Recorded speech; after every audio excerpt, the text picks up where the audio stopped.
Lam, old buddy, pal, friend, how are you doing? So I was I'm good. wondering if you want to do a They Hunger Part 2 video with me, I could use your help on that. Um, well, you Well, see, it's I'm a deal, kind of Lam. busy Thank you right now. so much. I'll see you soon. Send me the Wait, footage and everything, and yeah, bye. okay.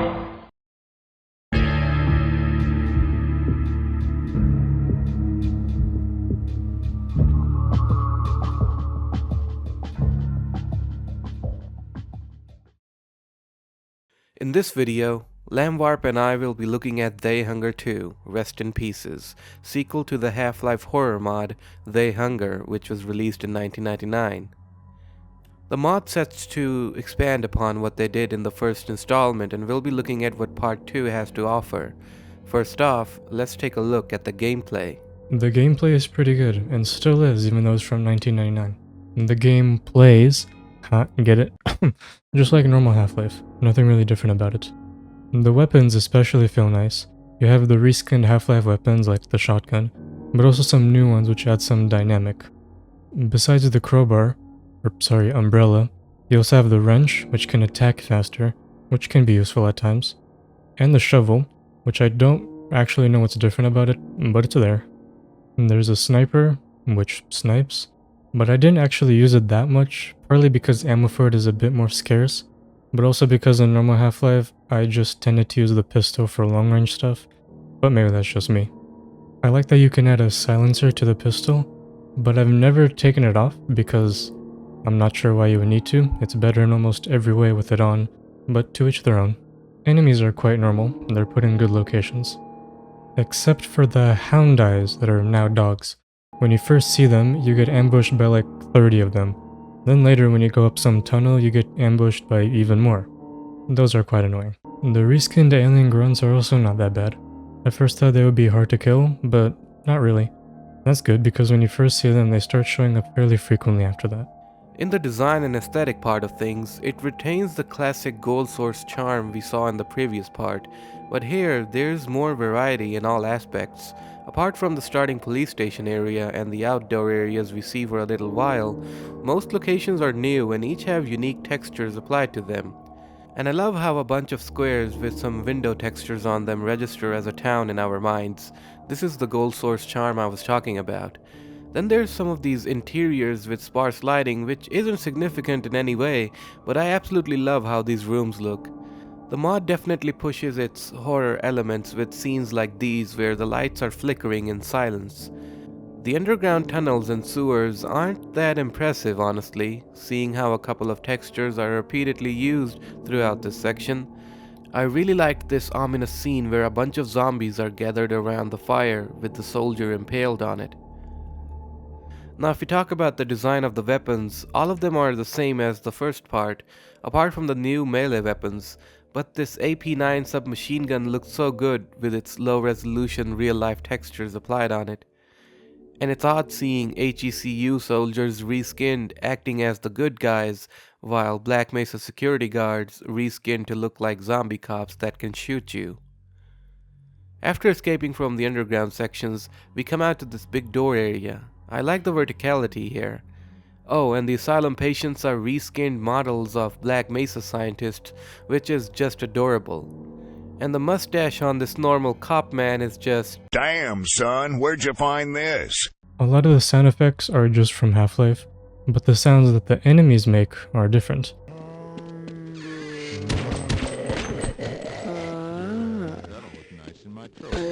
The headcrabs can talk.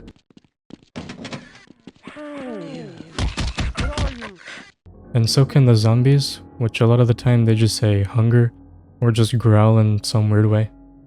Also, the skeleton Vortigons can talk, which doesn't make much sense, but okay.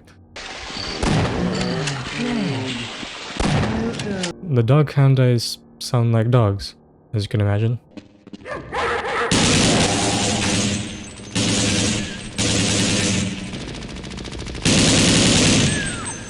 Along with the sound effects, there's not much music in the mod. There's only just ambient loops which play when you're outside, and those do add to the overall atmosphere.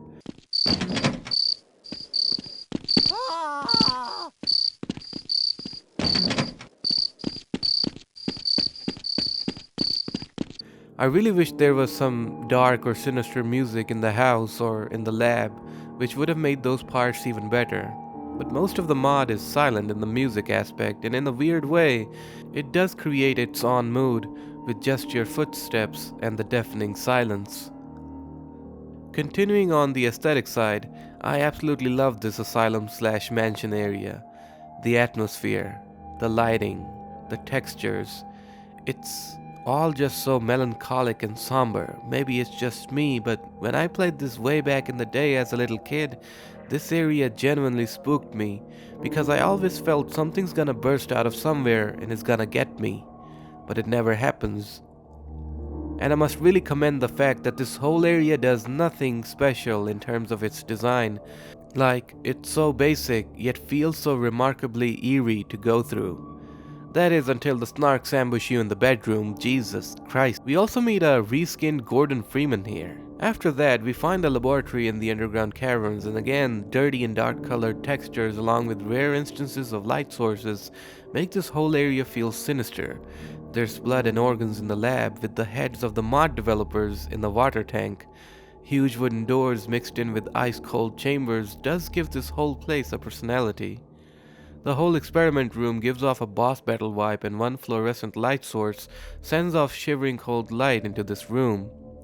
This part of the asylum makes you feel like you're playing Office Complex from Half-Life 1, but it's different in a very strange way. Like, if you glance at it quickly, you'll feel you're playing Office Complex, but taking a closer look makes you realize how different this place is.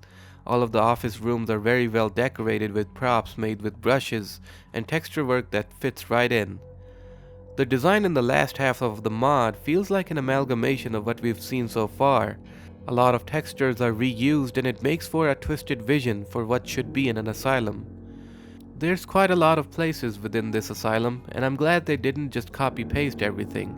Instead, they made each room and area somewhat unique. The story, though, is unique. It's good at some parts, but not in others. Here's a little summary. At the end of part 1, you get put in jail by the zombie sheriff. Then at the beginning of part 2, it seems like your fate is sealed, right? But surprise, some guy blows up the wall, letting you escape. Now this guy you've never seen before, and you'll never see him again. That's a bit weird, but that's fine. Basically, if you never existed, part 2 would have never happened. But once you escape, you go through a town that happens to have a little bit of fire. But unfortunately, either because of the fire, or because the city is so poorly maintained, the ground breaks below you, so now you're in the sewers. Once you spend a good amount of time there, you finally go back out, through some facility, and then make it outside, which I really like the look of, honestly. You go through a tunnel that's just carved out of a giant cliff, and you spot the first glimpse of some actual plot. The sheriff and some doctors seem to be working on some experiment. You find your way to some giant house, I assume. You ring the doorbell, and you hear someone open it, and then run away. And you never find out who they are. As you explore, you find some guy named Alfred, who is Dr. Franklin's assistant, and he opens the door to the underground cave of the house, which is where Dr. Franklin is doing something sus. As you go through the underground lab, you find the sheriff and doctor again, and when they finish their usual villain speech, they release their experiment, aka the reskinned alien grunts. Then as you try to fight your way out of the lab, an explosion happens, and you're dead. Ha, just kidding. When you get out of the underground part, the house is now filled with zombies and reskinned alien grunts. You also happen to meet some skeleton vortigons, which technically shouldn't be able to move, but this is a game, so rules don't apply. When you get out of the house, now with mild PTSD, you go through what I think is a prison, also filled with the same enemies you've seen so far. But another fire happens, so you try to escape. But just as you escape, you let out the oil in a giant oil tank, which just so happens to touch some fire, and kaboom, part 2 ends. So yeah, that's the story. It's an alright one, I'd say. You have the plot with the sheriff and the scientist, but it's also padded out a bit, like having to go through every corridor of the house just to get out. And there were a few times I'd get lost, again in the house or the prison, So either that's a slight problem, or my sense of direction is completely screwed, which is looking more and more likely by the day. There's also puzzles, but they're relatively easy. Except for this one in the sewer, where you have to shoot the arm holding one of the boxes. That took me forever to figure out. In general though, I like the mod. It can get a bit tedious at times, but when something new happens, it's definitely worth it. And it's definitely something different from the usual Half-Life mods that take place in Black Mesa. And that's the thing. This mod not taking place in or being related to Black Mesa is the reason why it still stands out 20 years later. It goes all in with its originality, finds clever ways of recycling Half-Life assets, and presents a story that might not be Oscar-worthy, but it definitely is interesting. So I hope you enjoyed this video. A big thanks to LamWarp for doing this review with me. Do consider checking out Lam's channel and subscribing to him. Lam and I will see you next in They Hunger Part 3. Thank you for watching.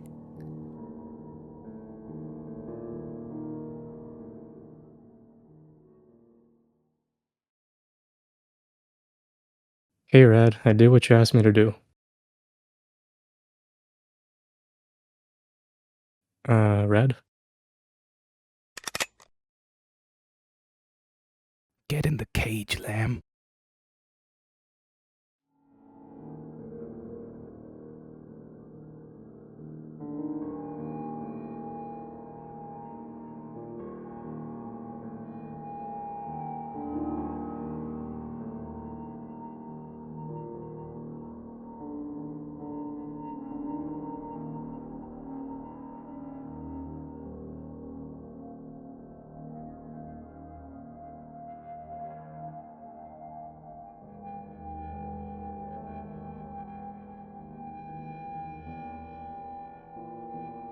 Damn, son.